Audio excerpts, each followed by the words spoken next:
Non-Monogamy Help is a podcast where your questions about open, non-monogamous or polyamorous relationships are answered. Our host, Lola Phoenix, will consult a licensed therapist with over a decade of experience to address your problems. Names and locations have been changed or censored to keep your questions anonymous. You're listening to Non-Monogamy Help, the podcast. Welcome to episode 60 of the Non-Monogamy Help podcast. I'm Lola Phoenix. Please send your questions to nonmonogamyhelp@gmail.com and they'll either be read in the podcast or the column anonymously. If you want to read the columns and listen to the podcast, you can go to nonmonogamyhelp.com, subscribe to the newsletter by going to go.nonmonogamyhelp.com/email, and follow us on Twitter at nonmonogamyhelp. If you would like to be even more awesome, you can consider becoming a patron. Even $1 a month supports the daily running of the podcast and the columns, and it just shows me a general vote of support. You can do that by going to patreon.com/Lola Phoenix. If you donate $5 or more a month, your name, with your permission, will be read at the end of the podcast. Let's get to this week's discussion question. If this is the first time you're hearing this, every week before I read the letter, I put forth a discussion question that you can use with your friends, partners, or anyone else to get to know them a little bit more. I also answer it myself briefly to give you a little bit of context. This week's discussion question is, how would you most prefer to be broken up with? And I know this sounds like a really depressing discussion question. I know that it's kind of a little bit awkward to talk about, but I do think that it's actually really, really important, because I think the assumption that everyone makes is that you always want to be broken up with in person and to your face. And I think that people, because they're nervous about it, sometimes they do it in like a public place. So I do think that it's important to consider this discussion question and consider actually talking about it with your partners or metamors or anyone else. Well, it could be an interesting discussion to have with metamors, but yeah. How would you prefer to be broken up with? And I guess for me, it really depends. I've been both the dumper and the dumpy, although when I was the dumper, it didn't really feel like I was the dumper. Like, it felt like the other person just basically would have stayed in the relationship no matter how bad it got, regardless, and kind of, I don't know, I felt like it was a bit put on my shoulders to be the dumper, so I didn't really want to be. And that happened in the midst of an argument and at the end of an argument, and it was really shitty. But I am glad it didn't happen in public. So I think the one thing I would say is that it depends. Like, I'm not going to be mad at someone for a text message breakupping with me if they just, for whatever reason, like for their mental health, they feel like they can't break up with me in person. I definitely don't want to be broken up with in public, like with people around me in a restaurant or something like that. Like, do not do that. I do not want that to happen. Like, if you really don't want to see me cry, text message a breakup for me, you know? I'd much rather have that than be broken up with, like, in a restaurant at the end of a meal or some terrible thing like that. Although I do understand, like, I'm not trying to shame people who do that, because I can understand why they do that. It's just like, you think that if you take someone to a restaurant, I guess it's better, and you're afraid they're going to make a scene. But yeah, I wouldn't care. I would make a scene, and I wouldn't care. So if that's the goal, then don't take me in public and break up with me, because I will be upset, probably. I'd probably be upset that you brought me in public, and I don't even like being in public to begin with. So, like, not only have you forced me out of my comfort zone in general, and I'm around people, which I don't generally like being around, but now also you're breaking up with me. Like, that is probably gonna be the thing that I really, really hate. Fun question. Sorry, this isn't a very exciting, happy question. Not that all of them are exciting and happy, but yeah. Just to repeat it, the discussion question is, how would you prefer to be dumped? And let's get to this week's letter.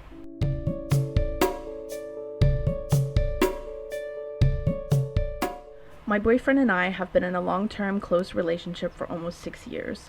Recently, he brought up the idea of wanting an open relationship. Neither of us have been with other people ever or have been in an open relationship before. We decided on this after multiple occasions where we both felt like we weren't having certain needs met. My boyfriend is a very sexual person, and I'm just not as physical. We've talked about it. We want this to be temporary whether we want this to be temporary or not, and as of right now, we want it to be temporary. After listening to many podcasts of yours, we had in-depth talks about boundaries and things we should establish for this transition.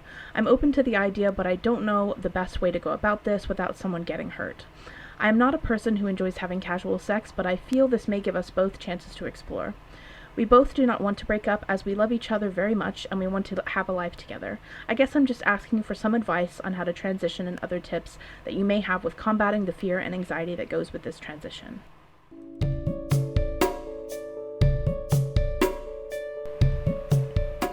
Before we get to this week's answer, I'm going to quickly plug the episode sponsor, BetterHelp.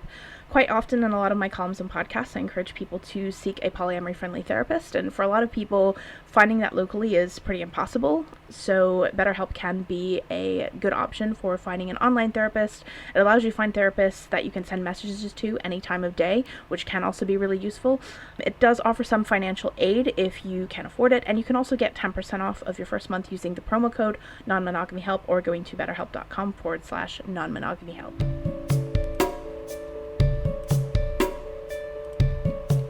So, in response to your question, I think that the first thing that I would do, I don't always think that opening a relationship to address unmet needs is a bad thing, but I do think that sometimes people rush to that as an option before considering other options. I mean, you say that this is about unmet needs, but it seems like it's a very one-sided unmet need. Like, it doesn't seem like there is a need that's being unmet on your side. It seems like your boyfriend is more sexual than you, and maybe he wants different types of sex or wants sex more often than you, and so opening the relationship is the purpose of doing that.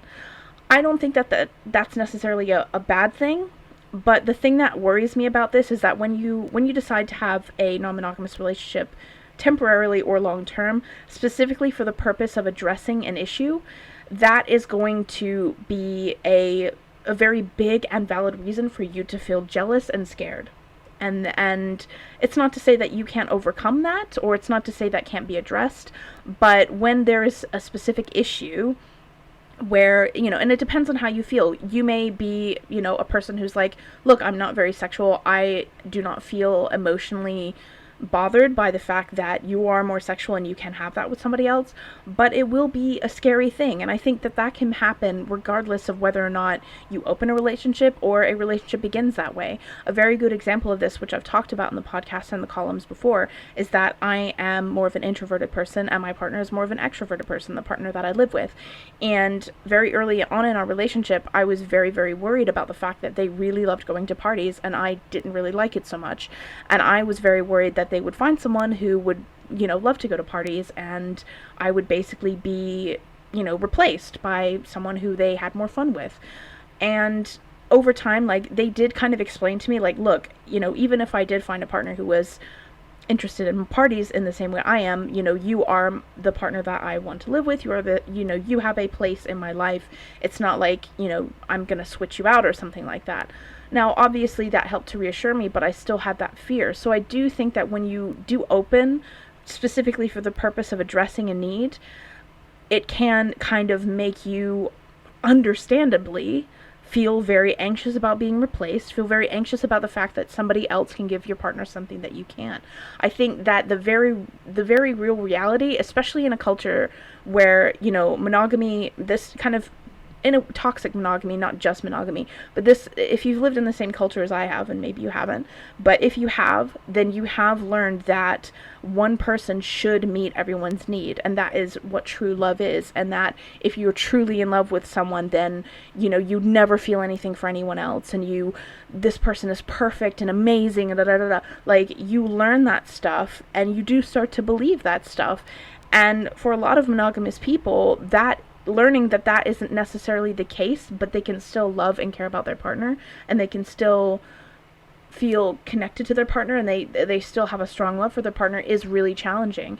So if you literally have a need that you can't meet for your partner, getting to a point where you're emotionally comfortable with that can be quite difficult. So the thing that I have to wonder is, can there not be compromises made here? I'm sure that you may have already tried some stuff like that, and it's not that I necessarily think that you should have sex when you don't want to. That's not what I'm saying. But I don't know is that you need to go into a full open relationship mode especially when it's clear that, like, it's not really, it's something you want to try temporarily, which means that polyamory really isn't what you want. Because if you were polyamorous, you would be looking for actual other established relationships with other people. And while it's not to say that all relationships have to be long term to be successful, generally speaking, most people aren't, like, I mean, a lot of people aren't necessarily wanting a relationship to have an end date, basically, especially when, like, a couple more or less are going, yeah, when we feel tired of this, we're going to end it. Like, that's not a enticing scenario for a lot of people who are polyamorous. That's not going to be a situation that they necessarily want to get involved with, because they will get hurt. So, I'm wondering if, and since you don't necessarily enjoy having casual sex, it seems like you're really going to struggle to find any benefit in this situation for you. There isn't really a benefit for you. And the one thing that I encourage people to do, there's an article I wrote called 13 Mistakes People Make When Trying Polyamory, which I think you should check out. And the first thing that I encourage people to do is think about an anchor that will keep them sort of understanding why they're, when they're in the difficult spots that this may bring for them, it helps them ground themselves a little bit. And what their anchor generally is the reasons why they've chosen to do this that don't have anything to do with avoiding breaking up with their partner. And that's really, really important, because understandably everyone, like, doesn't want to break up out of a relationship that they're in, but you can't let that prevent you or lead you into doing things that you don't want to do just to avoid a breakup, because that will end up hurting for a lot longer than just breaking up would. And I know that that's, like, incredibly difficult, and I don't think that the vast majority of people are going to make a clean break. I think most people are going to try and save something before it ends, and I get that. However, there are other options that aren't necessarily a full open relationship. Like, is seeing a sex worker an option? Is this a situation where your partner could see a sex worker and that sex worker would be a professional? And I think that would, I mean, depending on how you feel, but I think if you became more informed about sex work and how it worked, I think that would be something that would be a little bit less scary for you in a way, because the sex worker, I'm not saying that people can't fall in love with sex workers, and I'm not saying that it doesn't happen that a sex worker falls in love with a client or something like that. I'm not saying that doesn't happen, but generally speaking, like, it is a professional relationship, and so there is less of a reason for you to worry there, because they will have, like, if you see a sex worker that has had clients before, then they will have had this experience of seeing someone and knowing that they're with someone, and, they will understand those boundaries, and so that might be an option. I think that there may be, I'm not sure, again, I don't want you to necessarily have sex when you don't want to have sex, but there might be things that you could work it out in some way. It just depends whether, there are things to work out. I don't know the finer minute details of the sexual incompatibility, so it's hard for me to say. But I do think you should at least try to exhaust those possibilities before you completely open everything. I think that there are swinger communities that might also be something that your partner might look into. It might be a lot harder for, if your partner is a straight cis man, it might be harder for him to go into a swinger community and find people who are willing to swap with him. Usually it's a very couple-based thing, and I don't think you would probably be comfortable in a swinger situation. You could try it. You can kind of form a relationship with another couple and swap, but, yeah, it depends. I think that, barring all that, regardless of what you choose to do, I do think that there are a couple of things here that make me worry. And the first thing is that you deciding it's definitely temporary. I think that the thing that I worry about that is that, who gets to decide when it's not temporary? And that's the thing that you have to kind of really worry about, because, if he starts to fall in love with the person that he's with, and maybe he doesn't want to admit it to himself, but you can kind of see the signs, and you start going, well, now it's ended now because I've said so, and we said it would always be temporary, and now it's temporary, now it's ended. He's not going to want to break up with somebody that he has feelings for. And understandably, that person he has feelings for also is a human being who shouldn't just be discarded because you guys, aren't working things out together. So that temporariness is a little bit of a concern for me. I don't know if it's realistic. There are some people who, and this is one of the things I addressed in the article that I recommended to you, there are some people who are very self-aware and can have casual sex with people without falling in love with them, or who can experience a love for somebody and not feel like that has to mean that they have to enter a relationship with them, or know themselves well enough that if they are having casual sex with somebody and they start feeling something that is a little bit more, well, I don't want to say more, they start feeling a kind of romantic attraction that isn't allowed within those boundaries, can pull themselves back before they get into a situation where they feel like they've gone too far. I don't know is that most people are that aware. And the thing is that the biggest mistake that a lot of people make when they try polyamory, when they open the relationship, when they try anything, is making the rule that I won't fall in love with anyone else. And I think that is a unrealistic rule. It's just unrealistic. You can't control that. And you can make yourself aware of how you're reacting to somebody, and you can separate yourself from them so that you don't continue to have those reactions. But you can't stop yourself from falling in or out of love with somebody. If you could, the world would be a lot less complicated. So I don't think it's realistic to try to agree that you won't fall in love with somebody else, you or your boyfriend. I just think that isn't going to work. What you need to decide to do is what will happen if your boyfriend does fall in love with somebody else. Can you imagine a situation where your boyfriend has maybe one other partner that perhaps is more sexual? How would that work with the life that you have now? How would that change the life you have now? Maybe, and think about like the physicality of it. Like maybe your partner is gone, your boyfriend is gone for 2 nights a week or on the weekends or something like that. Like how would that change? Because you say you don't want someone to get hurt, but easily in this scenario, the person that generally ends up being hurt is is the person that is discarded when the couple wants to save their relationship over others. I know you don't want to break up and you want to life together, but the other people that your partner may or may not see also have rights. They also have their own life that they want, and it's important to consider that. There is a whole guide you can look up on unicorn hunting. I don't really think that that's what you're trying to do here, but it's always good to understand the way that people who are often kind of sought out in a little bit of these kind of scenarios, it's important to understand their perspective. And even if your boyfriend is having casual sex with somebody, that doesn't mean that they can't be hurt. Because as well, like even if you're having casual sex with somebody, you could still be friends with that person. And a friend isn't someone that you just kind of chuck aside and never talk to again without that hurting them. So it's also important to be aware of that as well. Like I think sometimes when people make these kind of sex only agreements, or I'm only going to sleep with these people, they often kind of forget that friendship is also a thing. And just because, you might still be friends with that person, and just suddenly cutting them out of your life would hurt, even if you didn't have romantic feelings for them. So yeah, those are things to think about. Just to recap all of the things I've gone through here, I think first and foremost, exhaust all of the possibilities of you being able to be somewhat sexually compatible. Again, don't force yourself to have sex if you don't want to have sex. That's not what I'm saying.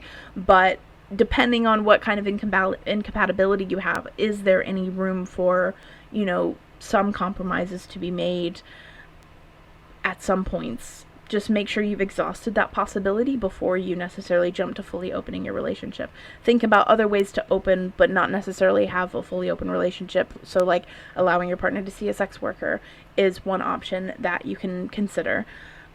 Maybe going into the swinger community, again with the caveats about the swinger community that I've given. And then the other point is being realistic, both with your wanting it to be temporary and also with your, basically, you haven't like explicitly said that you have a rule against falling in love, but it kind of seems like that's what this is basically, because it's about casual sex, and it seems like it's more about casual sex than it is about forming another relationship. But just make sure you aren't doing that without saying that, because I think that is really an issue.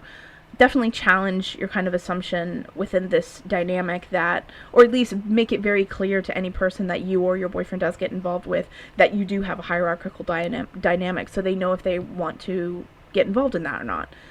And again, be realistic about whether or not you may fall in love with somebody. Consider talking about what will happen if that does happen. can you see yourself living in a situation where you don't get all of the time? I mean, I do think if you're agreeing to an open relationship, then you are agreeing to maybe not fully polyamory, but you're still agreeing to allow, you're agreeing that neither one of you will spend all of your time together in the same way that you would monogamously. Like, some of your time is going to go to other people. So what if that wasn't temporary? Like, and what if that it was somebody that he did have a love for, or that you had a love for?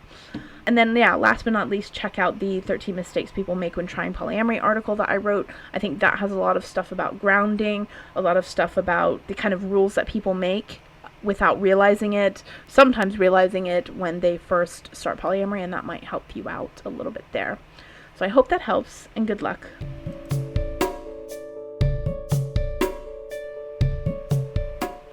Thank you for listening to episode 60 of the Non-Monogamy Help podcast. If you want to be awesome, you can donate to our Patreon. Donating $5 or more means your name, with your permission, will be read at the end of the podcast. This week's current patrons are Laura Boylan, Chris Albury-Jones, Duke, and James Wartell. If for whatever reason you can't become a patron because, hey, life happens, if you can take 5 minutes to log into iTunes, find the podcast, rate, and review it, that would be amazing. It helps me get the podcast out there to new people. If you don't want to write a review, just a rating is fine. That's absolutely great. If you have 5 minutes to spare, please do that. And that's all for this week. You will get a new column next Friday. Actually, you won't. You might wait. Episode 60 is the end of a season. So that's the end of this season. Woo! I think it's the 7th season. I think. I might be wrong. Anyway, it's the end of a season, so we're going to take a break. So you won't get a new podcast in a fortnight. But you will get a new podcast in 3 weeks instead of a fortnight. Look, you will get a new one at some point. I promise. Just not in a fortnight. Okay? Alright. Thank you so much for listening. You've been listening to Non-Monogamy Help. Our podcast music has been provided by Chris Albury-Jones at albury-jones.com, and the art was made by Dom Jung at domduong.com. Thank you for listening.